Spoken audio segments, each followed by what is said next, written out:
প্রথমবারের মতো এই পেটিসটা বানালাম। আজকে 2-3 দিন পর বাহিরের ওয়েদারটা খুব সুন্দর। একজন পরিচিতভাবে জানতে চাইছেন বসার পরও আমার বেডশিটটা এরকম টান টান সুন্দর হয়ে থাকে কিভাবে। বাসা সুন্দর বা অসুন্দর কিছু না, সুন্দর করে গুছিয়ে রাখলে অটোমেটিকলি সুন্দর হয়ে যায়। হ্যালো এভরিওয়ান, আসসালামু আলাইকুম। সবার কি অবস্থা? আমার তো আলহামদুলিল্লাহ বেশ ভালো। আমার বাচ্চারা বসে বসে ইউটিউবে আমার ভিডিওগুলো দেখে। এই টিভিতে আমার হাজব্যান্ডের মোবাইলের ইউটিউবটা সেট করা, ওটা থেকে কিভাবে যেন ওরা খুঁজে পাইছে।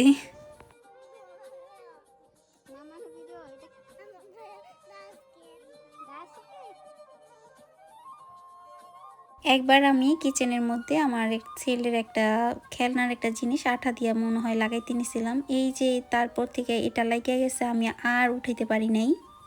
চলেন আপনাদের সাথে এই মিনি পার্সেলটা ওপেন করি। পার্সেলটা আমি আগেই খুলে ফেলছি, শুধু এখন ভিতরের এটা আর কি আপনাদের সাথে শেয়ার করি। এই ট্রেটা আমি বাস্কেট হিসাবেও ইউজ করতে পারবো, আবার ট্রে হিসাবেও ইউজ করতে পারবো।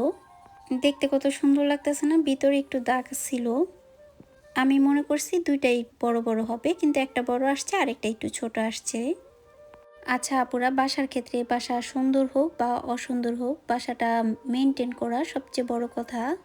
বাসাটা সুন্দর করে গুছিয়ে রাখলে যে কোনো বাসাই সুন্দর হয়ে যায়। আপনারা অনেকেই বলেন আমার অনেক কিছু আছে, ঘর সাজানোর ব্যাপারটা একদিনে হয় না, আর ঘর সাজানোর ব্যাপারটা হাজব্যান্ড ওয়াইফ একরকম না হলেও হয় না।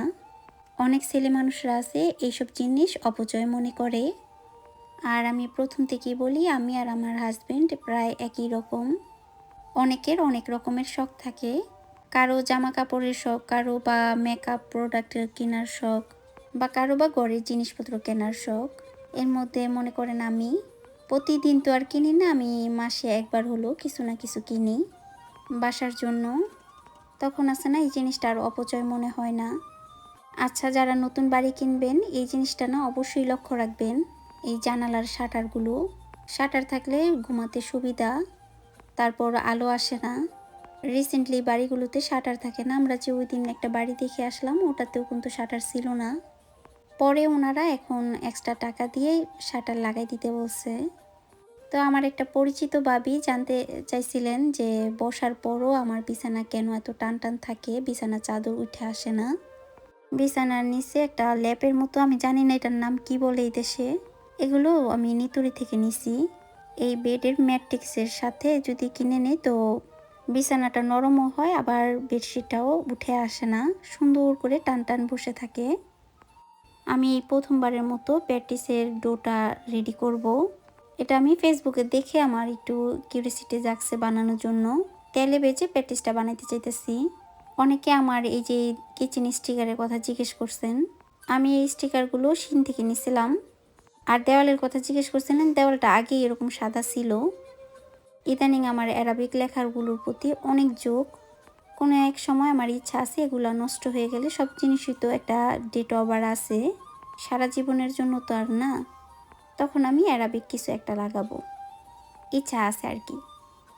আমি চাইছিলাম ভিডিও আর না দেওয়ার জন্য, কয়েকটা আপুই মেসেজ দিছেন, তারপর আমার পরিচিত ভাবিরা বলাতে আমার কাছে মনে হয়েছে না আমি এটা কন্টিনিউ করি।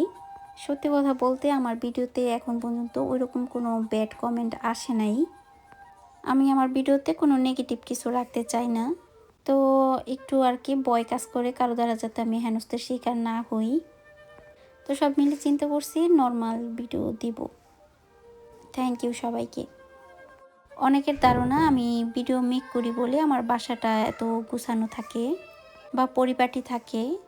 আমি তো রিসেন্টলি ভিডিও মেক করতেছি, আমার বাসা কিন্তু আগে থেকে এরকম। যারা আগে পরে আসছেন তারা তো জানেন, সবার ঘরে একটা নিজস্ব পরিবেশ আছে, নিজস্ব রুল আছে, সে অনুযায়ী সে তার লাইফস্টাইল মেনটেন করে। আর সবার লাইফস্টাইল সবার জন্য বেস্ট। আমি এরকমভাবে লাইফস্টাইল লিড করতেছি বলে আমার লাইফস্টাইল বেস্ট তা কিন্তু না, সবারটা সবার মতো, সবার লাইফস্টাইল বেস্ট। আর শীটগুলো খুব সুন্দর হয়েছে, আর লেয়ারগুলো খুব সুন্দর বোঝা যাইতেছিল। আমার মতে না বেক করাটাই বেশি মজা। তেলে ভাজার পর আমার কাছে মনে হয়েছে কি তেল ভিতরে ঢুকে যায়, আর অবশ্য তেল ভিতরে ঢুকে যায় না, কারণ আমরা একটা তেল ঘি দিয়ে তো ভিতরে শীটটা রেডি করছি, তো আমার কাছে বেশি তেল তেল লাগে। তো মনে হয়েছে সব মিলায় যে পেটিস বেক করাই ভালো। আজকের ভিডিওটা এখানে শেষ করতেছি। আল্লাহ হাফেজ, আসসালামু আলাইকুম।